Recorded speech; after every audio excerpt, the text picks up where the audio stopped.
All right, let's jump right into one of the most famous, and let's be honest, one of the most confusing chapters in the whole Bible, 1 Corinthians 12. It's all about spiritual gifts, but man, has it caused some serious disagreements over the years. So today, we're going to try and crack the puzzle of what the Apostle Paul was really trying to get across. And the puzzle starts right on page 1, basically. Before Paul even mentions things like prophecy or healing, he kicks things off with this really jarring idea. You have to ask, why would a chapter about these amazing gifts from God start with something so negative, a curse? It just feels completely backward, right? And here it is, the line itself. Paul's first order of business is to say, hey everyone, just so we're clear, nobody who's actually speaking by God's Spirit says Jesus be cursed. It's such a strange place to start. You know, it's kind of like a weird legal disclaimer before the main event. But as we'll see, Paul had a very, very good reason for doing this. To get why he did this, we've got to travel back in time and step into the world of ancient Corinth. I mean, this place was a spiritually chaotic melting pot, and Paul knew he had to set a really clear baseline before he could even begin to talk about the right way to use spiritual gifts. See, in Corinth, pagan worship could get pretty wild. It often involved these ecstatic, out-of-control frenzies where people thought a god was literally possessing them, making them say all sorts of things. So Paul comes in and draws this super clear line in the sand. He says, look, the Holy Spirit doesn't work like that. The real test isn't how dramatic or emotional the experience feels. The test is what it produces. A clear, controlled confession that Jesus is Lord.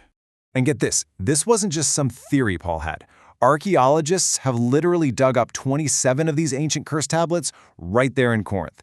People would use what sounded like spiritual language to put a curse on their business rivals or their opponents in a lawsuit, even on athletes.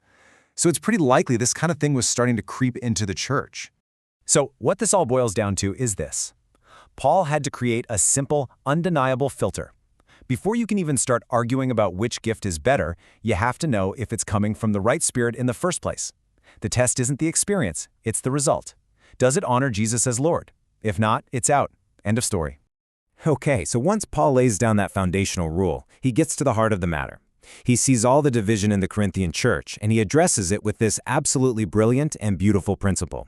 He lays out this perfect Trinitarian structure. You can almost hear him pounding the table, emphasizing the word same. You've got different gifts, sure, but they come from the same Spirit. You've got different ways of serving, yep, but it's the same Lord. Different results? Okay, but it's the same God working through every single one. This was a direct challenge to all their infighting, reminding them that their diversity flows from a perfectly unified God. And why does God even give out all these different gifts? Well, it's definitely not for bragging rights or personal status, which is exactly what the Corinthians were chasing. Paul couldn't be clearer.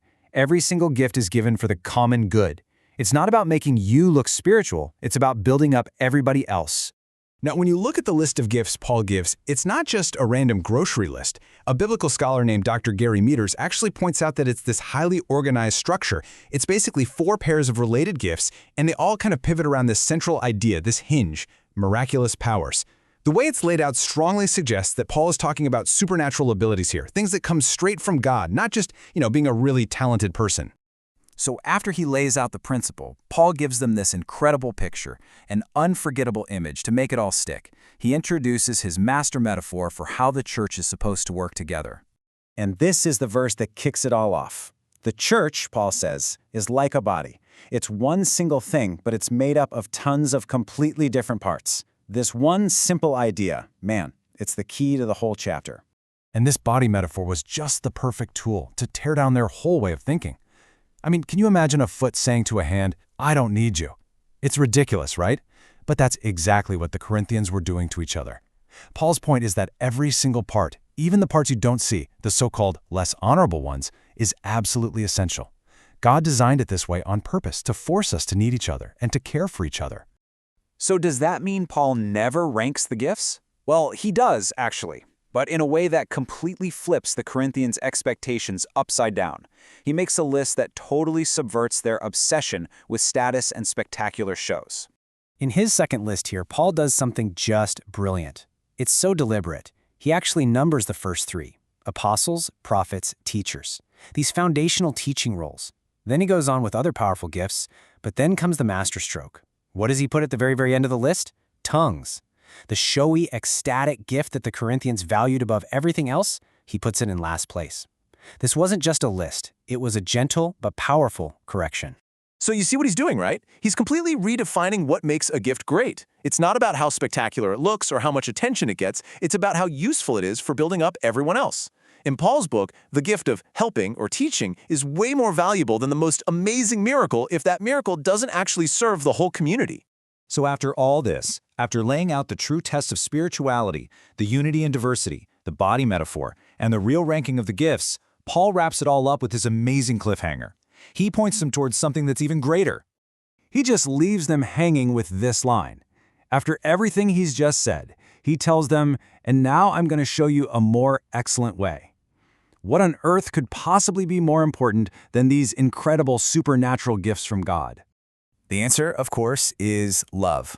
Simple, profound, and the entire point of the very next chapter, the famous 1 Corinthians 13. See, the more excellent way isn't just another spiritual gift to add to the collection. It's the motive. It's the context. It's the very air that all the other gifts are supposed to breathe. Paul's whole point is that without love, all those amazing gifts are just noise. They just create division.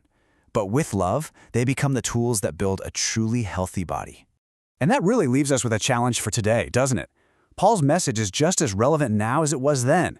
In our churches, in our companies, even in our own families, we have this tendency to praise the visible, flashy, attention-grabbing roles, but Paul challenges us to see things differently. So the question for us is, how can we start to intentionally honor the quiet, unseen, but absolutely essential members of our own communities?